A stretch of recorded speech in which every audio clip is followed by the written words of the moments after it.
Parliament సభ్యురాలు తనుజరాణి గారికి, అలాగే అరకు శుభదినమే, అరకులో ఈరోజు ఇంతటి ఘనకార్యం చేసుకుంటున్నామంటే నిజంగా ఈ ప్రాంత వాసులకి, అలాగే మన అరకు పార్లమెంటు వాసులందరూ కూడా ఇది ఎంతో శుభదినం.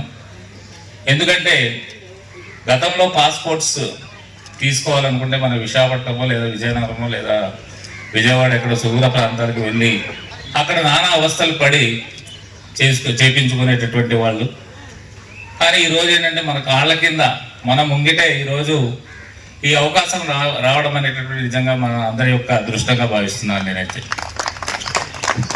ఎందుకంటే పాస్పోర్ట్కి అప్లై చేసిన తర్వాత కనీసం 1 రోజులు 2 నెలలు తిరిగినటువంటి దాఖలాలు కూడా గతంలో ఉన్నాయి.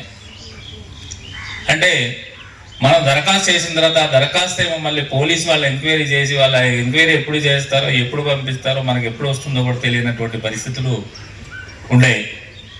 కానీ ఈరోజు మనం ముంగిటే ఈ అవకాశం రావడం వల్ల మనము ఎప్పటికప్పుడు మనం తెలుసుకునేటటువంటి అవకాశాలు అయితే ఉన్నాయి. అలాగే పోలీసులు కూడా మనకు ఎప్పుడు అందుబాటులో మన వాళ్ళే ఉంటున్నారు కాబట్టి మనం ఈజీగా చేసుకునేటటువంటి పరిస్థితులు అయితే ఉన్నాయి. కాబట్టి ఈరోజు మనం పాస్పోర్ట్ అంటే ఏంటో తెలియనటువంటి పరిస్థితుల్లో ఇంకా ఉన్నటువంటి పరిస్థితులు ఉన్నాయి.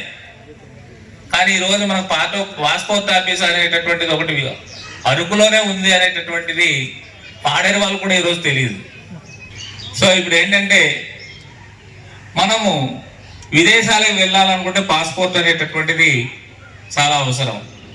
పాస్పోర్ట్ లేకపోతే ఏ దేశానికి కూడా మనం వెళ్ళాము.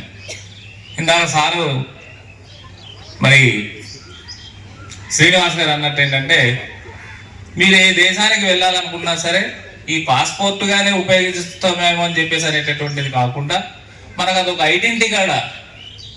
ఓహో ఆయన పలానా వ్యక్తికి పాస్పోర్ట్ ఉందిరా అనేటప్పుడు కల్లా అమ్మ బాబాయ్ వాడు ఈ దేశానికి వెళ్ళిపోతాడేమో అనేటటువంటి పరిస్థితులు కూడా ఉంటాయి. సో ఏంటంటే ఈ అవకాశం నిజంగా మన అందరికీ కల్పించినటువంటి ఉన్నతాధికారులందరూ కూడా పేరు పేరును ధన్యవాదాలు తెలియజేస్తూ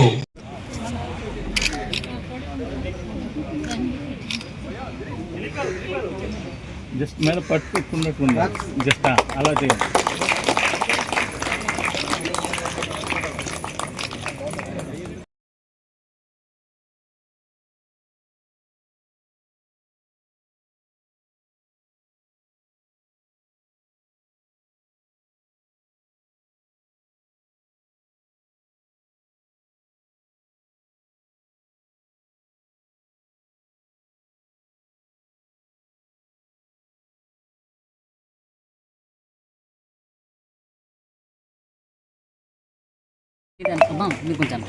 ఇప్పుడు ఇచ్చే ఇలా చూడండి.